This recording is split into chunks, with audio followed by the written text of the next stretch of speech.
আসসালামু আলাইকুম প্রিয় শিক্ষার্থী, আজকের এই পর্বে আমরা দেখো টাইপ 3 কোশ্চেন আলোচনা করব। টাইপ 3 বিষয়টা কি হচ্ছে সমুদ্র স্রোত ও এর কারণ এবং প্রভাব। তো দেখো এখানে আমাদের কি কোশ্চেন আছে আমরা দেখি একটু। দেখো বলতেছে যে সমুদ্র স্রোত সৃষ্টির কারণ। আচ্ছা, সমুদ্র স্রোত সৃষ্টির কারণ কি, এখন আমরা একটু দেখি অপশনগুলো একটু।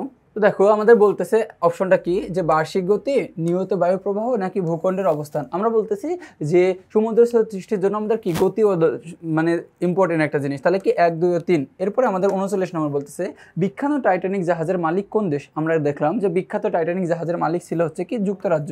কি যুক্তরাজ্য মানে কি ইউকে, ইউনাইটেড কিংডম মানে কি লন্ডন। এরপরে আমাদের 40 নম্বর প্রশ্নটা কি বলতেছে যে বিখ্যাত টাইটানিক জাহাজ কত সালে ডুবে গিয়েছিল। আমরা জানি যে বিখ্যাত টাইটানিক জাহাজ 2012 সালে, কত সালে 2012 সালে নিমজ্জিত হয়ে গেছিল। এরপরে আমাদের 41 নম্বর বলতেছে যে সমুদ্রের কারণ। দেখো সমুদ্র স্রোতের কারণ কি কি, এখন বলতেছে নিয়ত বায়ু প্রবাহ, ভূখণ্ডের অবস্থান নাকি হচ্ছে পৃথিবীর আহ্নিক গতি। এখন দেখো যে পৃথিবীর আহ্নিক গতি আর হচ্ছে ভূখণ্ডের অবস্থান। আমরা বলতেছি কি এই যে এই তিনটা কি বললাম যে 1 2 ও 3, আমাদের এই তিনটার কারণে আমাদের সমুদ্র স্রোত হয়ে থাকে। তাহলে আমরা বলতেছি সমুদ্র স্রোতের জন্য এই তিনটাই দরকার। এরপরে আমাদের 42 নম্বর কোশ্চেনটা বলতেছে যে নিউজিল্যান্ড, দেখো নিউ ফাউল্যান্ড উপকূলে প্রচুর মাছ পাওয়া যায় কেন। আচ্ছা, যে নিউ ফাউল্যান্ডে উপকূলে প্রচুর কেন মাছ পাওয়া যায়, এখন বলতেছে যে প্রচুর মাছ পাওয়া যায় কেন। বলতেছে উষ্ণ স্রোতের প্রভাবে নাকি গভীরতা অধিক হয় নাকি শীতল স্রোতের প্রভাবে। দেখো অগভীর মগ্নচড়া থাকায়, এই অগভীর মগ্নচড়া থাকার কারণে এখানে যে প্রচুর পরিমাণে মাছ পাওয়া যায়। এবার 43 নম্বর কোশ্চেনটা বলতেছে যে সমুদ্র স্রোত সৃষ্টির প্রধান কারণ কোনটি। আচ্ছা, সমুদ্র স্রোত সৃষ্টির প্রধান কারণ কি। এখন দেখো আমরা বলতেছি যে সমুদ্র সৃষ্টির প্রধান কারণ হচ্ছে নিয়ত বায়ু প্রবাহ। কি এই বায়ু প্রবাহের কারণে হচ্ছে আমাদের এই সমুদ্র স্রোতটা সৃষ্টি হয়। এরপরে আমাদের 44 নম্বর কোশ্চেনে বলতেছে যে বঙ্গোপসাগরের কত প্রজাতির মাছ দেখতে পাওয়া যায়। দেখো যে বঙ্গোপসাগরে প্রায় কত প্রজাতির মাছ দেখতে পাওয়া যায়। আমরা জানি যে প্রায় 442 প্রজাতির মাছ পাওয়া যায়। কত প্রজাতির? 442 প্রজাতির। এর মধ্যে আমাদের 19 প্রজাতির হচ্ছে কি দেখতে পেলাম একটু আগে দেখলাম যে হচ্ছে কি চিংড়ি মাছ। এরপরে 45 নম্বর বলতেছে কোন মহাদেশে সারা বছর বরফে আচ্ছন্ন থাকে। আমরা জানি যে অ্যান্টার্কটিকা মহাদেশ প্রায় সারা বছর কি থাকে, বরফে আচ্ছন্ন থাকে। এরপরে আমাদের বলতেছে 46 নম্বর যে নিচের কোনটি শীতল স্রোত। দেখো যে শীতল স্রোত কোনটি, আমরা জানি যে শীতল স্রোত হচ্ছে কি ল্যাব্রাডর। কি ল্যাব্রাডর থেকে যে স্রোতটা আসে সেটাকে আমরা বলছি কি শীতল স্রোত। এরপরে আমাদের 47 নম্বর বলতেছে যে মধ্য আটলান্টিক শৈলশিরা কিভাবে গঠিত হয়েছে। কি বলতেছে যে মধ্য আটলান্টিক শৈলশিরা কিভাবে গঠিত হয়েছে। 1 নম্বর বলতেছে ভূমিকম্পের সামুদ্রিক প্লেটের সংঘর্ষে নাকি আগ্নেয়গিরি থেকে লাভা বেরিয়ে সঞ্চিত হয়ে নাকি আন্তঃসাগরীয় গিরিখাত থেকে নাকি সামুদ্রিক ভূমি চুক্তির মাধ্যমে। দেখো যে কোনটার কারণে আমরা বলতেছি মধ্য আটলান্টিক শৈলশিরা গঠিত হয়েছে মূলত আগ্নেয়গিরির লাভা বেরিয়ে সঞ্চিত হয়ে। এরপরে আমাদের 48 নম্বর কোশ্চেনে বলতেছে সমুদ্রের পানি বেশি উষ্ণ হলে কোন ধরনের স্রোত সৃষ্টি হয়। দেখো যে সমুদ্রের পানি বেশি উষ্ণ হলে কোন ধরনের স্রোত সৃষ্টি হয়। আমরা জানি সেটা হচ্ছে কি বহিঃস্রোত সৃষ্টি হয়। কি স্রোত? বহিঃস্রোত সৃষ্টি হয়। এরপরে আমাদের 49 নম্বর কোশ্চেন কি বলতেছে যে জাপান উপকূলে প্রচুর মাছ পাওয়া যায় কেন। এখন দেখো আমরা বললাম যে যে উপকূলে মাছ পাওয়া যাওয়ার কারণ হচ্ছে প্রধান কারণ আমরা বললাম যে দেখো অগভীর মগ্নচূড়া, যেখানে দেখছে মগ্নচূড়া আছে অগভীর, সেখানে প্রচুর পরিমাণে কি পাওয়া যায়, মাছ পাওয়া যায়। এরপরে আমাদের 50 নম্বর কোশ্চেনটা বলতেছে যে দক্ষিণ আমেরিকার আতাকামা মরুভূমি কোন স্রোত, দেখো কোন স্রোত দ্বারা প্রবাহিত। কি কোন স্রোত দ্বারা প্রবাহিত হয় দক্ষিণ আমেরিকার আতাকামা, আমরা বলতেছি সেটা হচ্ছে শীতল পেরু স্রোত। আচ্ছা দক্ষিণ আমেরিকা, দেখো এর সাথে আমাদের পেরু মহাদেশটা উল্লেখ মানে কি একসাথে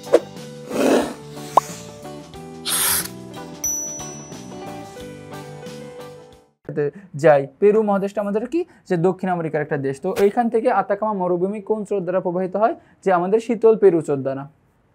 এরপর আমাদের 51 নম্বর কোশ্চেন বলতেছে যে প্লাঙ্কটন কাদের প্রিয় খাদ্য। দেখো প্লাঙ্কটন কাদের প্রিয় খাদ্য। আচ্ছা এটা আমাদের গরুর না, হাতির না, মানুষের না, এটা আমরা জানি কি মাছের প্রিয় খাদ্য। কিসের? মাছের প্রিয় খাদ্য। এরপরে আমাদের 52 নম্বর কোশ্চেন বলতেছে কোন মহাসাগরে স্রোত প্রবাহিত হয় না। দেখো যে কোন মহাসাগরে কি হয় না, স্রোত প্রবাহিত হয় না। আচ্ছা স্রোত, দেখো স্রোত কিন্তু আমাদের এই দিক থেকে এদিকে আসে।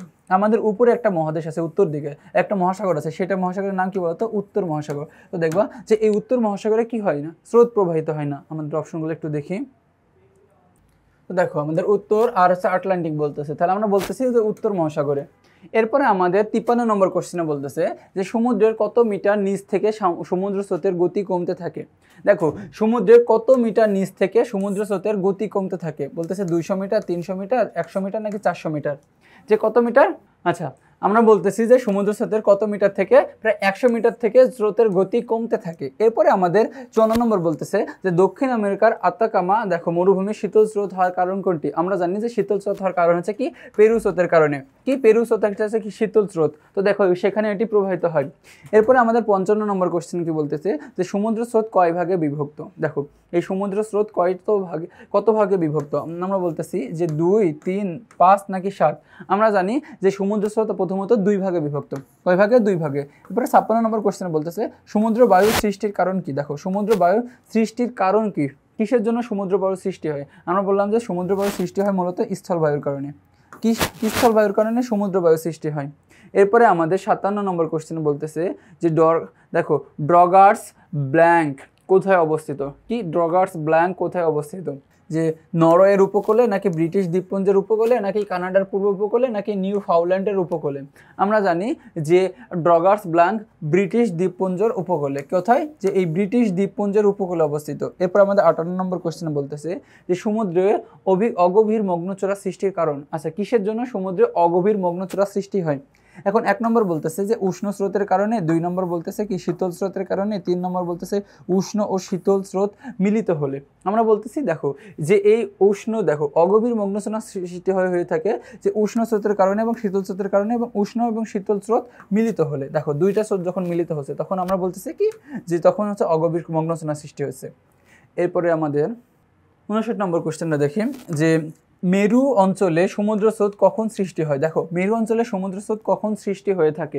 আমরা জানি যে নিরক্ষীয় বায়ু প্রভাব পৌঁছাতে, নাকি লবণাক্ত জল বেশি ভারী হলে, নাকি দেখো যে বরফ কিছু গলে গেলে। এখন মেরু অঞ্চলে দেখবা যে কি থাকে, মেরু অঞ্চলে কি যে বরফ থাকে, এই বরফ কিছু গলে গেলে আমাদের এই মেরু অঞ্চলে সমুদ্র স্রোত সৃষ্টি হয়। তাহলে আমরা বলছি কি বরফ কিছু গলে গেল। তো দেখো এর মাধ্যমে আমরা কি টাইপ 3 সকল কোশ্চেন নিয়ে আলোচনা করলাম। তো পরবর্তীতে টাইপ 4 আবার দেখাবে। ততক্ষণ পর্যন্ত তোমরা সুস্থ থাকো, ভালো থাকো। আসসালামু আলাইকুম।